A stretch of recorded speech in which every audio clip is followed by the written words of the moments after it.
ზურა, ერთი რეკუპერატორი რამდენ კვადრატს ითვისებს, ან საერთოდ რამდენი ცალი გჭირდება სახლში?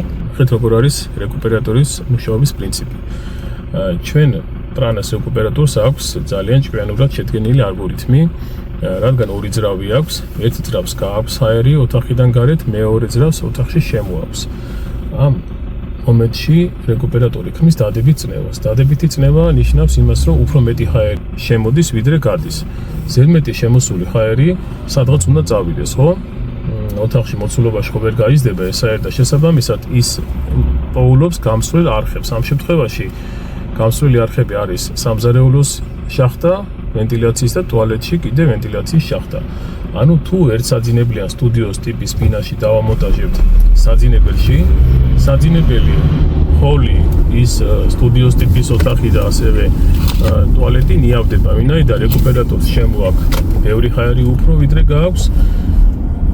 ვენტილაციის ის კიდე დამატებითი ორი შახტა ეხმარება რეკუპერატორს მთელი ბინის განიავებაში.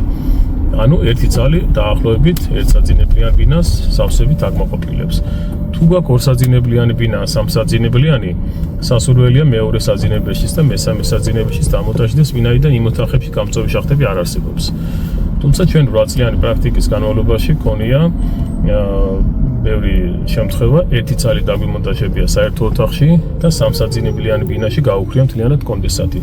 თუმცა როგორც გათბობის რადიატორები, მაგალითად, როდესაც გინდა თანაბრად გაათო მთელი სახლი, თითო ოთახში უნდა დამონტაჟდეს, რადგან ჩვენც ჰაერთან გვაქვს შეხება, რეკუპერატორიც ამ პრინციპით უნდა დავამონტაჟოთ. აი მარტივად თქვენს მიხვდეთ, ერთი დიდი რადიატორი დავამონტაჟოთ საერთო ოთახში, ხო ხდებით როგორ გაგითვალთ მთელ სახლს. აი დაახლოებით ეგეთი შედარება შეიძლება მოგიყვანოთ. ამიტომ ერთი რეკუპერატორიც კი ძალიან კარგ შედეგს იძლევა.